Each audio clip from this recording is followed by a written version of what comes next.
ओम शांति। हम प्रतिदिन प्रातः 6 बजे, साय 4 बजे मुरली मंथन करते हैं। इस मुरली मंथन में आप भी सहयोगी बन सकते हैं, क्योंकि सबके सहयोग से सबको ही हर बात समझने में बहुत बहुत सहज होता है। इसके लिए इसी वीडियो के डिस्क्रिप्शन बॉक्स में लिंक दिया हुआ है। आप गूगल मीट पर भी जुड़ सकते हैं और लाइव यूट्यूब पर भी जुड़ सकते हैं। और बाद में भी मुरली आप पढ़ते हैं, सुनते हैं, तो आप उस समय भी अपने विचार, अपने सुझाव, अपना प्रश्न लिख सकते हैं जो आपको स्पष्ट ना हो। उसके लिए आप इसी वीडियो को देख रहे हैं, सामने एक व्हाट्सएप नंबर दिखाई दे रहा है। आप उस पर अपना लिंक भी मंगा सकते हैं और अपना सुझाव, प्रश्न आदि भी भेज सकते हैं, जो फिर हम अगले दिन मुरली के अंदर ऐड कर देंगे। ओम शांति। आज की मुरली का सार।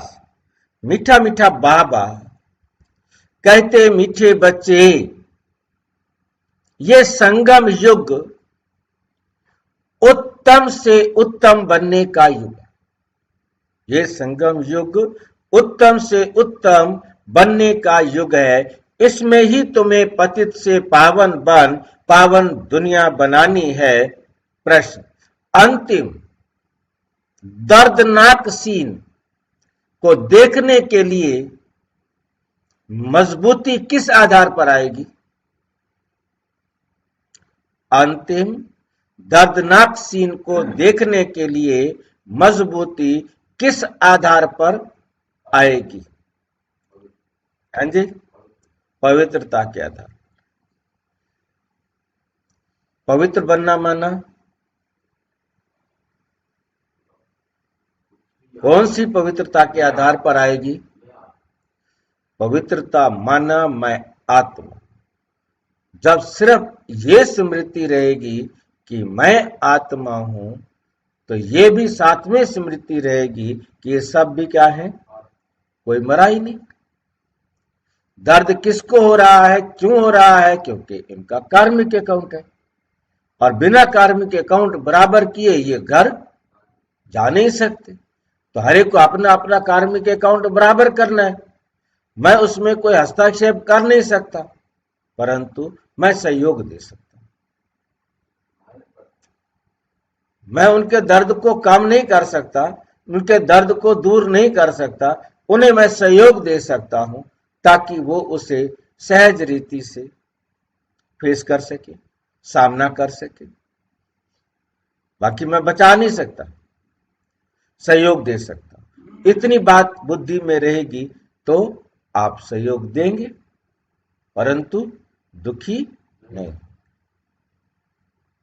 तो इसके लिए हमें बाबा ने क्या कहा है, क्या करना है? शरीर का भान निकालते जाओ। मैं आत्मा हूं, इस स्मृति में आते जाओ। अंतिम सीन बहुत कड़ी है, क्योंकि चारों तरफ हाहाकार ही होगा। चारों तरफ हाहाकार ही होगा। बाप बच्चों को मजबूत बनाने के लिए अशरीरी बनने का इशारा देते। मजबूत बनाने के लिए क्या कहते हैं? क्या बनो? अशरीरी। मैं ये शरीर नहीं हूं, मैं इस शरीर से अलग आत्मा हूं। जैसे बाप इस शरीर से अलग हो तुम्हें सिखलाते हैं।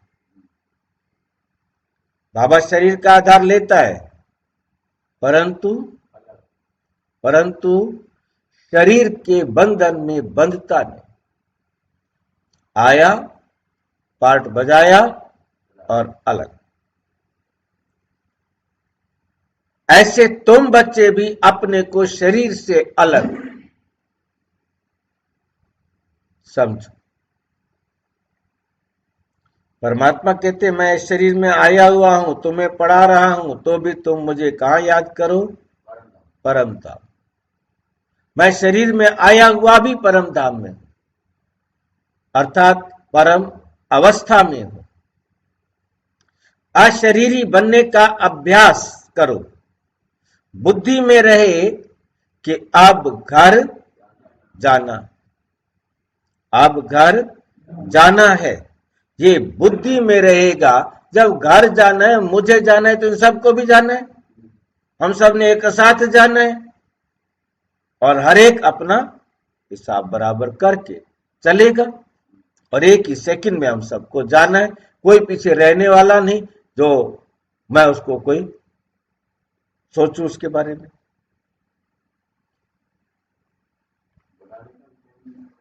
ओम शांति।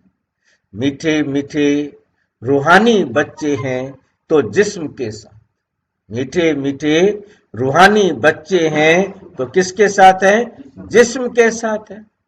बाप भी अभी जिस्म के साथ है, इस घोड़े व गाड़ी पर सवार है, और बच्चों को क्या सिखलाते हैं? बाबा बच्चों को क्या सिखलाते हैं? हाँ जी,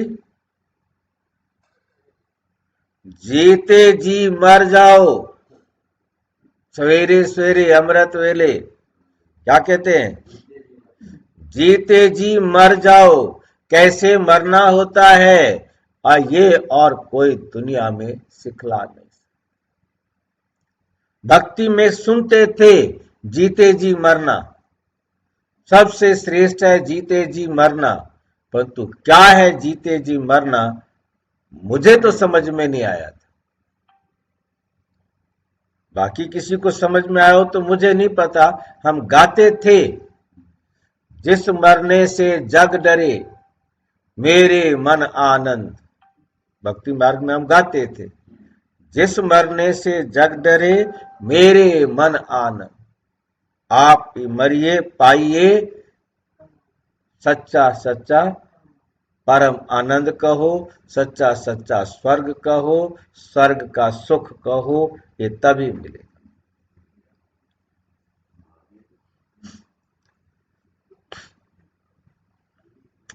ये और कोई नहीं सिखला सकता सिवाय बाप के। बाप का परिचय सब बच्चों को मिला है। ये ज्ञान सागर पतित पावन है, ज्ञान से ही तुम पतित से पावन बनते हो, और पावन दुनिया भी बनानी है। इस पतित दुनिया का ड्रामा प्लान अनुसार विनाश होना है, ड्रामा प्लान अनुसार विनाश होना है। सिर्फ जो बाप को पहचानते हैं, सिर्फ जो बाप को पहचानते हैं और ब्राह्मण भी बनते, खाली पहचानने से नहीं, ब्राह्मण भी बनते हैं, तो वही स्वर्ग के मालिक बनते। ये कौन सा युग चल रहा है? संगम युग। पुरुषोत्तम अर्थात उत्तम ते उत्तम पुरुष बनने का युग। कहेंगे उत्तम तो बहुत साधु संत महात्मा वजीर अमीर प्रेसिडेंट आदि है, उत्तम कौन है? परंतु नहीं, ये तो कलयुगी, ये सारे क्या है? कलयुगी भ्रष्टाचारी दुनिया, पुरानी दुनिया, पतित दुनिया में। समझ गए बात? एक भी पावन नहीं है, पावन एक भी नहीं है। अभी तुम संगम युगी बनते हो, वो लोग पतित पावनी पानी को समझते हैं। सिर्फ गंगा नहीं, जो भी नदियां हैं, जहां भी पानी देखते हैं, समझते हैं पानी पावन करने वाला है। बस वहीं जाके स्नान करते हैं, फिर साइड में कोई ना कोई मंदिर बना होता है, वहां जाके दर्शन करते हैं और आरती करते हैं, पूजा पाठ करते हैं। ये बुद्धि में बैठा हुआ है, कोई कहां जाते हैं, मतलब पानी में स्नान करने जाते हैं, परंतु पानी से तो कोई पावन हो नहीं सकता, कोई भी पावन हो नहीं सकता। अगर पानी में स्नान करने से पावन हो जाती, फिर तो इस समय सारी सृष्टि पावन होती। इतने सा पावन दुनिया में होने चाहिए। ये तो पुरानी रस्म चली आती है, सागर में भी किचड़ा, सारा किचड़ा आकर पड़ता है, समुद्र में भी सारी दुनिया का किचड़ा जाके पड़ता है। क्यों जाता है सारा वहां? ऊपर की तरफ संभाल के नहीं रख सकते हम, क्योंकि समुद्र ही सबसे नीचे, समुद्र ही सबसे नीचे है। जो भी जीवन है वो समुद्र से ऊंचाई पर है। सभी रेलवे स्टेशनों पर लिखा होता है कि समुद्र तल से कितना ऊंचा। समझ गए बात को? तो हम देख सकते हैं हम कितना समुद्र तल से ऊंचाई पर रहते हैं, और पानी के द्वारा जो भी किचड़ा है बहकर ऊपर की तरफ जाएगा या नीचे की तरफ? नीचे।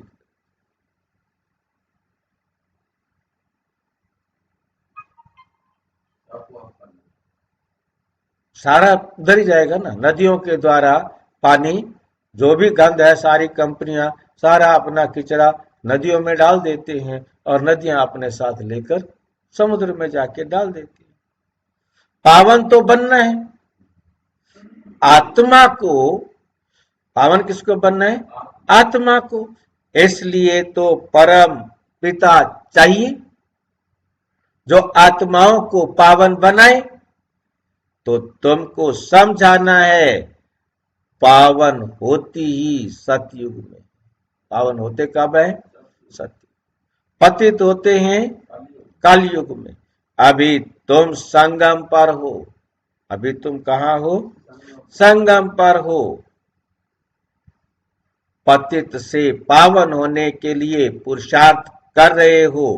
तुम जानते हो हम शूद्र वर्ण के थे, अब ब्राह्मण वर्ण के बने हैं। शिव बाबा प्रजापिता ब्रह्मा द्वारा बनाते हैं। हम हैं सच्चे सच्चे मुख वंशावली ब्राह्मण, वे हैं कुख वंशावली ब्राह्मण। प्रजापिता तो प्रजा सारी हो गई। प्रजापिता है तो सारी तरह क्या होगी? प्रजा हो गई। प्रजा का पिता है ब्रह्मा, प्रजा का पिता है ब्रह्मा। वो तो ग्रेट ग्रेट ग्रैंडफादर हो गया। वे कौन हुआ? ग्रेट ग्रेट ग्रैंडफादर हो गया। जरूर वे था, फिर कहां गया? वे था, फिर कहां गया? पुनर्जन्म तो लेते हैं ना, पुनर्जन्म तो लेते हैं ना। ये तो बच्चों को बताया है। ब्रह्मा भी पुनर्जन्म लेते हैं। ब्रह्मा और सरस्वती मां और बाप, वही फिर महाराजा महारानी लक्ष्मी नारायण बनते हैं, जिसको विष्णु कहा जाता है। जिसको क्या कहा जाता है? विष्णु कहा जाता है।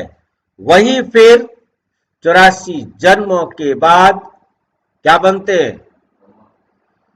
ब्रह्मा सरस्वती बनते। ब्रह्मा सरस्वती बनते हैं। ये राज तो समझाया है। कहते भी हैं जगत अम्बा तो सारे जगत की मां हो गई। जगत अम्बा क्या हो गई? सारे जगत की मां हो गई। लौकिक मां तो हर एक की अपने अपने घर में बैठी है, परंतु जगत अम्बा को कोई जानते ही नहीं। ऐसे ही अंधश्रद्धा से कह देते हैं, जानते कोई को भी नहीं, ना राम को जानते, ना कृष्ण को जानते, 33 करोड़ देवताओं में से किसी एक को भी नहीं जानते, किसी एक को भी नहीं जानते। जिसकी पूजा करते रहते हैं रोजाना, नहीं जानते।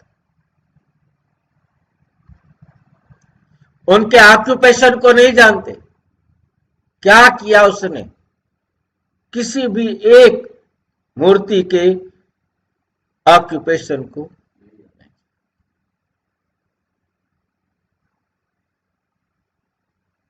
कितना बड़ा देखो, भारत के अंदर, पूरे वर्ल्ड के अंदर एक अंधविश्वास बैठा। आज सारा विश्व इसी अंधविश्वास में, भारत की बात नहीं, पूरे विश्व के अंदर कोई ना कोई तो मूर्ति, कोई ना कोई आलम्बन, कोई ना कोई चित्र, कोई ना कुछ हर एक ने रखा हुआ है।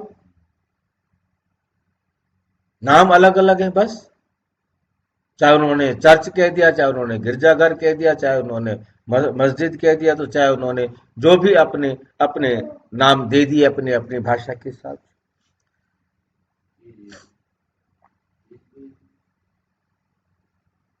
जानता कोई भी नहीं। अब तुम बच्चे जानते हो, रचयिता है ही ऊंचेते ऊंच। वे ये उल्टा झाड़ है, इनका बीज रूप ऊपर में है, बाप को ऊपर से नीचे आना पड़े तुमको पावन बनाने। तुम बच्चे जानते हो बाबा आया हुआ है हमको इस सृष्टि के आदि मध्य अंत का ज्ञान देकर फिर उस नई सृष्टि का चक्रवर्ती राजा रानी बनाते हैं। इस चक्र के राज को दुनिया में तुम्हारे सिवाय और कोई नहीं जानता। बाप कहते हैं फिर 5000 वर्ष बाद आकर तुमको सुनाऊंगा, तुमको सुनाऊंगा। ये ड्रामा बना बनाया है। ड्रामा के क्रिएटर, डायरेक्टर, मुख्य एक्टर, ड्रामा के क्रिएटर, डायरेक्टर, मुख्य एक्टर्स और ड्रामा के आदि मध्य अंत को ना जाने तो उनको क्या कहेंगे? हाँ,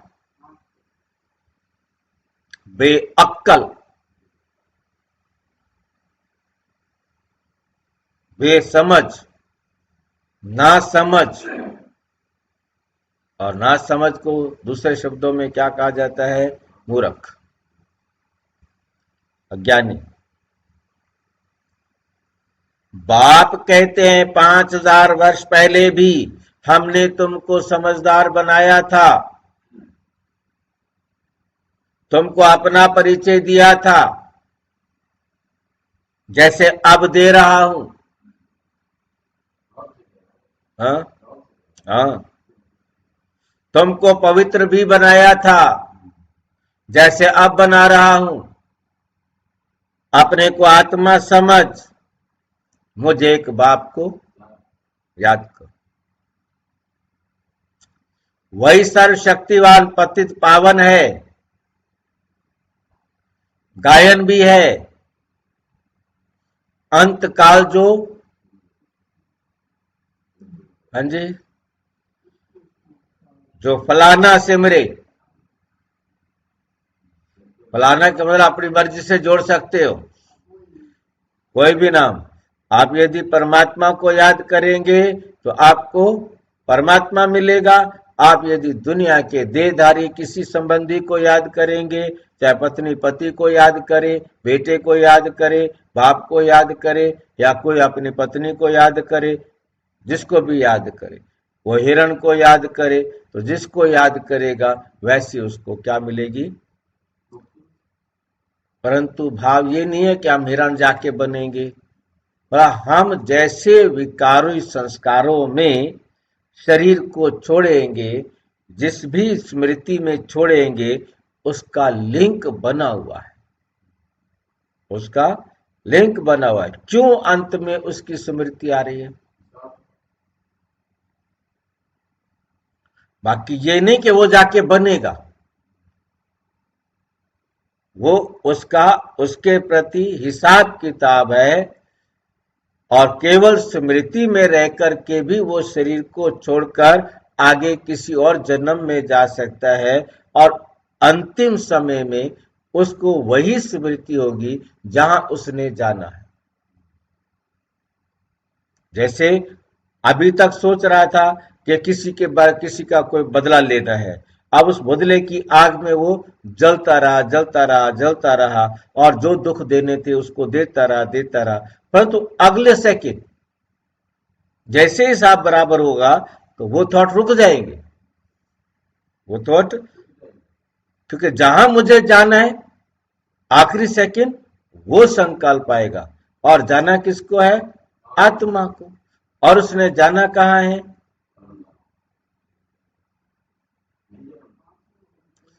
आत्मा गर्भ में जाएगी ना भाई। परम धाम तो तब जाएगी, परमात्मा के साथ जाना है, जब कोई किसी के साथ हिसाब किताब नहीं।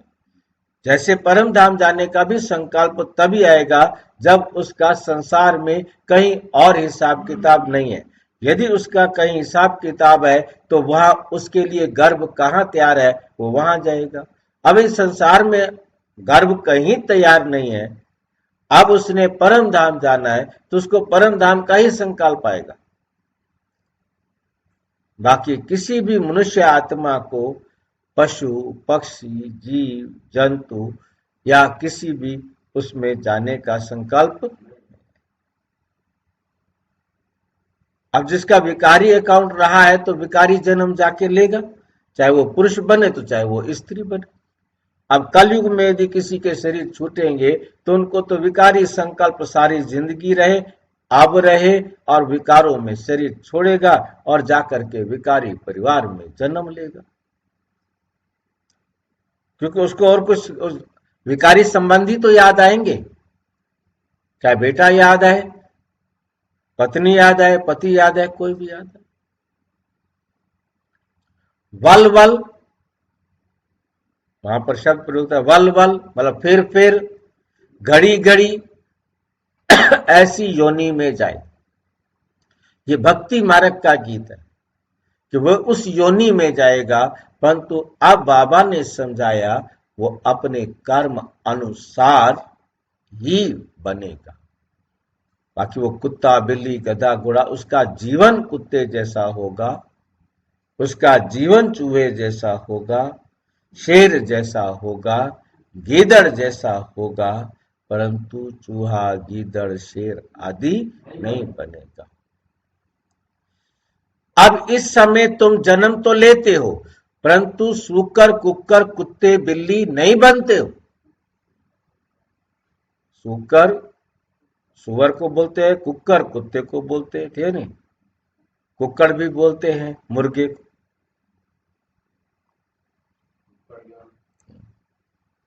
बिल्ली नहीं बनते हो। अभी बेहद का बाप आया हुआ है, कहते हैं मैं तुम सभी आत्माओं का बाप हूं। ये सब काम चिता पर बैठ काले हो गए हैं, इन्हों को फिर ज्ञान चिता पर चढ़ाना है। तुम अब ज्ञान चिता पर चढ़े हो, ज्ञान चिता पर चढ़ फिर विकारों में जा न सके। प्रतिज्ञा करते हैं हम पवित्र रहेंगे, बाबा कोई राखी नहीं बांधवाते हैं। ये तो भक्ति मार्ग का रिवाज चला आता है, वास्तव में इस समय की बात है। तुम समझते हो पवित्र बनने बिगर पावन दुनिया का मालिक कैसे बनेंगे। पवित्र नहीं बनेंगे तो पवित्र दुनिया का मालिक कैसे बनेंगे। फिर भी पक्का कराने के लिए बच्चों से प्रतिज्ञा कराई जाती है। कोई ब्लड से लिख कर देते हैं, इतने अच्छे बच्चे ब्लड से लिख कर देते हैं।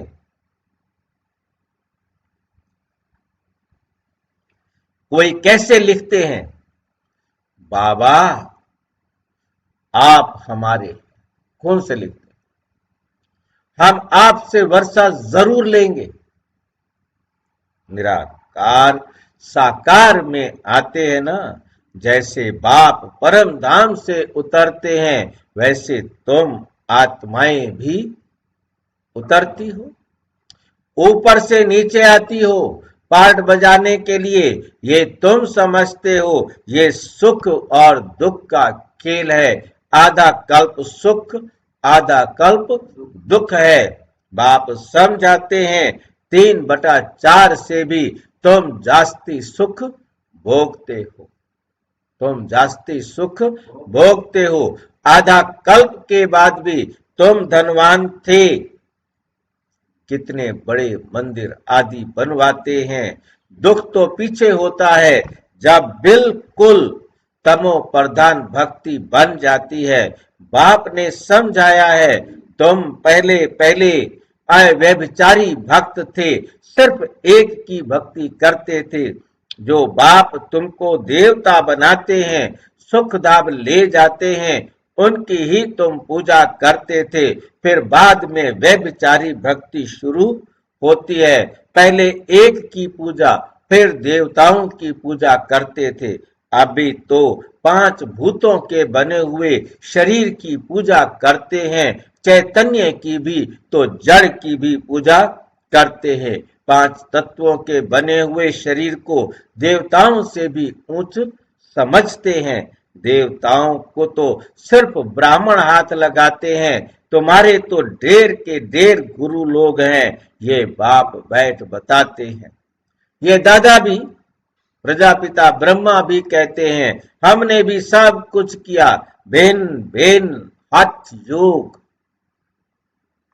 आदि, कान नाक मोड़ना, नाक मोड़ते ना ऐसे उंगली का अंगूठा दबा के, सांस नहीं अंदर जाना चाहिए इधर से, नाक कान मोड़ना सब कुछ किया। आखिरी सब कुछ छोड़ देना, क्योंकि हमारा राजयोग जो है ये वंडरफुल।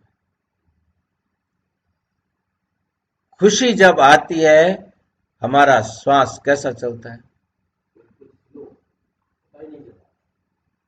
और वो जबरदस्ती हा हा करते हैं। जबरदस्ती हंसने से वो सांस नहीं बन सकता। अंतर तो पड़ता है, परंतु जो नेचुरल प्रक्रिया है वो नेचुरल, सदा खुशी रहे तो हमारे श्वास की जो गति है वो द बेस्ट होती है। जब दुखी होते हैं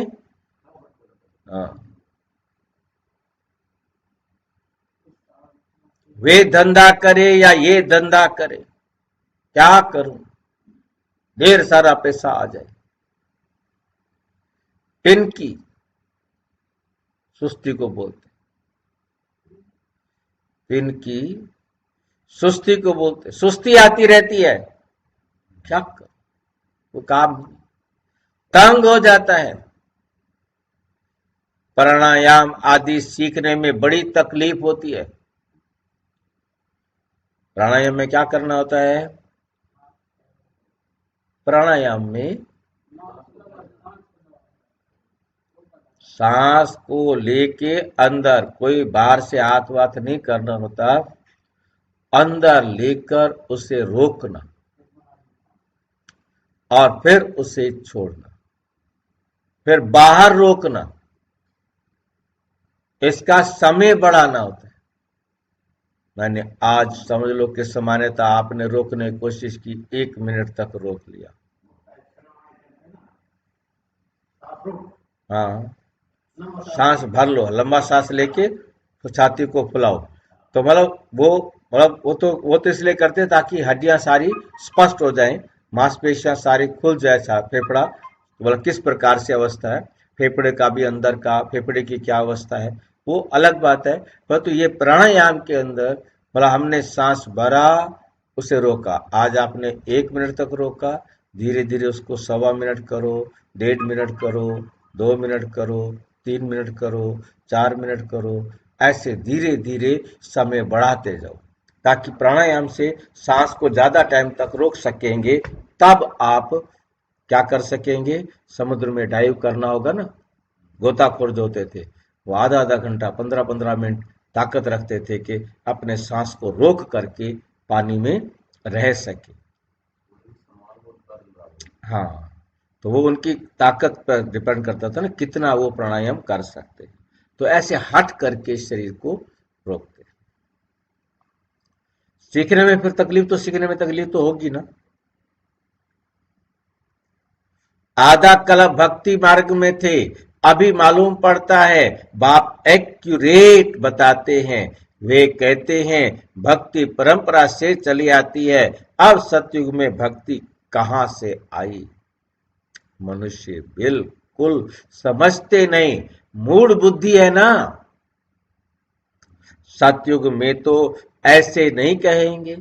बाप कहते हैं मैं हर 5,000 वर्ष बाद आता हूं, शरीर भी उनका लेता हूं जो अपने जन्मों को नहीं जानते। यही नंबर 1 जो सुंदर था वही अब श्याम बना है। जो सुंदर था वही अब श्याम बन गया है, पतित बन गया है, तमो प्रधान बन गया है। आत्मा भिन्न भिन्न शरीर धारण करती है। तो बाप कहते हैं जिसमें मैं प्रवेश करता हूं उसमें अभी बैठा हूं। क्या सिखलाने के लिए, क्या सिखलाने के लिए बैठा है बाबा? जीते जी मरना। हाँ, आज बाबा जिंदा नहीं रखना चाहता। हाँ जी, जीते जी मर जाओ, इस दुनिया से तो मरना है ना। अभी तुमको पवित्र होकर मरना है, मेरा पार्ट ही पावन बनाने का है। तुम भारतवासी बुलाते ही हो कि हे पतित पावन आओ। और कोई ऐसे नहीं कहते हे लिबरेटर दुख की दुनिया से छुड़ाने के लिए आओ। सब मुक्ति धाम में जाने के लिए ही मेहनत करते हैं। बच्चे फिर पुरुषार्थ करते हो सुख धाम के लिए, वो है प्रवृत्ति मार्ग वालों के लिए। तुम जानते हो हम प्रवृत्ति मार्ग वाले पवित्र थे, फिर अपवित्र बने। प्रवृत्ति मार्ग वालों का काम है, प्रवृत्ति मार्ग वालों का क्या काम है? कोई काम है? प्रवृत्ति मार्ग वालों का काम है निवृत्ति मार्ग वाले कर न सके। पवित्र बनना ये प्रवृत्ति मार्ग वालों का काम है, निवृत्ति मार्ग वाले पवित्र बनना। यज्ञ तप दान आदि सब प्रवृत्ति मार्ग वाले करते हैं। तुम अभी फील करते हो कि अभी हम सबको जानते हैं। शिव बाबा हम सबको घर बैठे पढ़ा रहे हैं। कहां पढ़ा रहे हैं? घर बैठे पढ़ा रहे हैं। कितनी कमाल की बात है ना। चाहे कोई कितनी दूर बैठे अपने घर बैठे पढ़ रहे। बेहद का बाप बेहद का सुख देने वाला है। उनसे तुम बहुत समय के बाद मिलते हो तो प्रेम के आंसू आते हैं। बाबा कहने से ही रोमांच खड़े हो जाते हैं। ओ बाबा आया है हम बच्चों की सर्विस में। बाबा हमको इस पढ़ाई से गुल गुल बनाकर ले जाते हैं। इस गंदी छी छी दुनिया से हमको ले जाएंगे अपने साथ। भक्ति मार्ग में तुम्हारी आत्मा कहती थी बाबा आप आएंगे तो हम वारी जाएंगे, हम आपके ही बनेंगे। दूसरा कोई नहीं, नंबरवार तो है ही, सब का अपना अपना पार्ट है। कोई तो बाप को बहुत प्यार करते हैं, जो स्वर्ग का वर्षा देते हैं, सतयुग में रोने का नाम नहीं। यहाँ तो कितना रोते, यहाँ तो कितना रोते हैं। जब स्वर्ग में गया तो फिर रोना क्यों चाहिए? भाई तुम्हारे घर से कोई आदमी स्वर्ग में गया है, अब तुम क्यों रो रहे हो भाई? तुम तो नरक में पड़े हो, अब वो स्वर्ग में गया है, फिर तुम क्यों रो रहे हो? और ही बाजे बजाओ, बाजे बजाओ, गीत गाओ। कहते हैं ब्रह्मा कुमारियां पागल है, मर जाता है तो भी गीत गाते हैं, गीत बजाते, पागल है।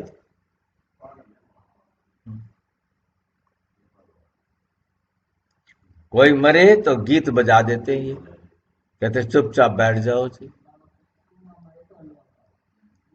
तभी तो पागल है ये। तभी तो दुनिया वाले कहते हैं ये पागल है। बाबा मरे तो हलवा खाओ, अम्मा मरे तो हलवा खाओ, कोई भी मरे इनको तो हलवा खाने की रहती है। क्या करें, हमारा बाबा ऐसे सिखा के जाता है। वहां तो बाजा बजाते हैं, वहां तो बाजा बजाते हैं, और चर्च में भी ये होता है। यदि उनके घर कोई बच्चा जन्म ले तो वो जाएंगे वहां घंटा बजाएंगे कि हमारे घर बच्चे ने जन्म। और जब कोई मरे तो भी वहां जाएंगे, घंटा बजाएंगे, सूचना देंगे कि वो मर गया। घंटा बजाने का मतलब होता है उनका पादरी अपने कमरे में आ जाए, उसका एक कमरा होता है, उस कमरे में आ जाए। उस कमरे के बीच में पर्दा होता है, इधर से आप जाएंगे, वो देखेगा नहीं आपको, और आप उसे सुनाएंगे, बस हमारे घर इसकी डेथ हो गई है, या हमारे घर ये खुशी की बात, दुख की बात हो तो भी वहां जाना है, और खुशी की बात हो वहां जाना है। अब कई कई जगहों पर उसका ऐसा हो गया कि वो घंटा काफी देर तक बजाते रहते हैं। एक घंटा, घंटा बजाने का मतलब था जैसे घंटी बजा करके, हाँ, थाली, खुशी से शरीर छोड़ देते हैं। ये रस्म भी शुरू यहां से होती है। यहां तुम कहेंगे हमको अपने घर जाना है, वहां तो समझते हो पुनर्जन्म लेना है, तो बाप सब बातें समझा देते हैं। भ्रमरी का मिसाल भी तुम्हारा है, तुम ब्राह्मणिया हो, विष्ठा के कीड़े को तुम भू भू करते हो, तुमको तो बाप कहते हैं इस शरीर को भी छोड़ देना है, जीते जी मरना है। बाप कहते हैं अपने को आत्मा समझो, अब हमको वापस जाना है। अपने को आत्मा समझ, बाप को याद करना है, देह को भूल जाओ। बाप तो बहुत मीठा है, कहते हैं मैं तुम बच्चों को विश्व का मालिक बनाने आया हूं। अब शांति धाम और सुख धाम को याद करो। अब क्या करो?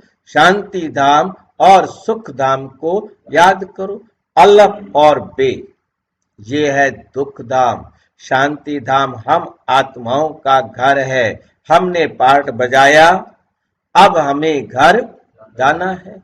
या वहां ये छी शरीर नहीं रहता, अभी तो ये बिल्कुल ही जड़ जड़ी भूत हो गया है। अब ये शरीर क्या हो गया है? जड़ जड़ी भूत शरीर हो गया है।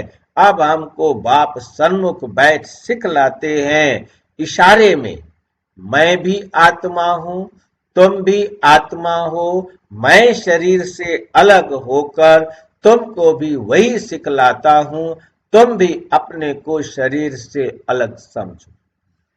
अभी घर जाना है, यहाँ तो रहने का अभी नहीं है।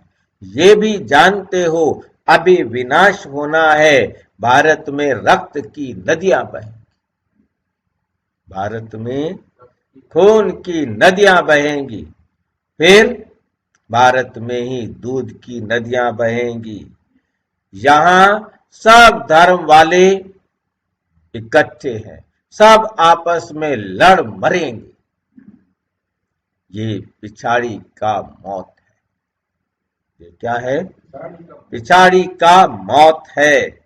पाकिस्तान में क्या क्या होता था, बड़ी कड़ी सीन थी, बड़ी कड़ी सीन थी। कोई देखे तो बेहोश हो जाए। अभी बाबा तुमको मजबूत बनाते हैं, शरीर का भान भी निकाल देते, मजबूत बनाते हैं और शरीर का भान भी निकाल देते हैं। बाबा ने देखा बच्चे याद में नहीं रहते, बहुत कमजोर हैं, बहुत कमजोर हैं, इसलिए सर्विस भी नहीं बढ़ती है। कमजोर है इसलिए सर्विस भी नहीं बढ़ती है। घड़ी घड़ी लिखते हैं बाबा, क्या लिखते हैं बाबा, क्या लिखते हैं? याद भूल जाती, याद भूल जाती। बाबा बुद्धि लगती नहीं है। बाबा कहते हैं योग अक्षर छोड़ दो, ये योग योग जो कहते रहते हो इसको छोड़ दो। विश्व की बादशाही देने वाले बाप को तुम भूल जाते हो, उसका कहना मानो, क्या बैठे रहते हो? आगे भक्ति में बुद्धि कहीं और तरफ चली जाती थी तो क्या करते थे? अपने को चुटकी काटते थे, चमाट मारते थे, चुटकी काटते थे अपने आप को। कहां चले गए? दिखाते हैं कि किसी को जागना पड़ा तो जागने के लिए तो उंगली भी काट देते थे, ताकि जलेगा ना, जलन होगी ना तो नींद जो है ना भाग जाएगी। कट लगा दिया तो जलन होगी ना, तो जिसके कारण नींद फिर नहीं आएगी। अपने आप को दर्द देते थे कि मुझे जागना है। वो छोटे छोटे काम है, हम बड़े काम की तरफ जा रहे हैं। बाबा कहते तुम आत्मा अविनाशी हो, सिर्फ तुम पावन और पतित बनते हो, बाकी आत्माएं कोई छोटी नहीं होती है या बड़ी नहीं। अच्छा, काफी है। अच्छा, मीठे मीठे सिक्की लदे बच्चों प्रति माता पिता बाप दादा का याद प्यार और गुड मॉर्निंग। रूहानी बाप की रूहानी बच्चों को नमस्ते। हम रूहानी बच्चों की रूहानी बाप दादा को नमस्ते नमस्ते नमस्ते। धारणा के लिए मुख्य सार नंबर 1, अपने आप से बातें करो। क्या बातें करनी? ओ बाबा आया है हमारी सर्विस में, वो हमें घर बैठे पढ़ा रहे हैं। बेहद का बाबा, बेहद का सुख देने वाला, उनसे हम अभी मिले हैं। ऐसे प्यार से बाबा को कहो और खुशी में प्रेम के आंसू आने चाहिए। प्रेम के आंसू आ जाए, बस इतना दिल से कहो, रोमांच खड़े हो जाए, तब समझो कि आपको बाबा से प्यार है। नंबर 2, अब वापस घर जाना है, इसलिए सबसे ममत्व खत्म। जीते जी मरना है, जीते जी मरना है। इस देह को भी भूलना है, इससे अलग होने का अभ्यास करना है। वरदान, बीती हुई बातों व वृत्तियों को समाप्त कर संपूर्ण सफलता प्राप्त करने वाली स्वच्छ आत्मा भव। सेवा में स्वच्छ बुद्धि, स्वच्छ वृत्ति और स्वच्छ कर्म सफलता का सहज आधार है। कोई भी सेवा का कार्य जब आरंभ करते हो तो पहले चेक करो कि बुद्धि में किसी आत्मा की बीती हुई बातों की स्मृति तो नहीं है। उसी वृत्ति दृष्टि से उनको देखना, उनसे बोलना, इससे संपूर्ण सफलता नहीं हो सकती। इसलिए बीती हुई बातों को व वृत्तियों को समाप्त कर स्वच्छ आत्मा बनो। क्या बनो? स्वच्छ आत्मा बनो, तभी संपूर्ण सफलता प्राप्त होगी। स्लोगन, जो स्वयं परिवर्तन करता है विजय माला उसी के गले में पड़ती। जो स्वयं को परिवर्तन करेगा, विजयी बनेगा, तब तो विजय माला गले में पड़ेगी। परिवर्तन तो वो भी करते हैं जो पतित बनते हैं, जो फेल होते हैं, 33 नंबर से भी पास होते हैं। तो कौन सी माला पड़ेगी? जितना जैसा परिवर्तन किया होगा। अच्छा, ओम शांति। और विस्तार से जानने के लिए प्रजापिता ब्रह्मा कुमारी ईश्वरीय विश्वविद्यालय के किसी भी सेवा केंद्र पर संपर्क करें। और यदि कोई प्रश्न है तो 9213106986 पर केवल टेलीग्राम करें। 9650692270 पर केवल व्हाट्सएप करें, फोन नहीं। ओम शांति।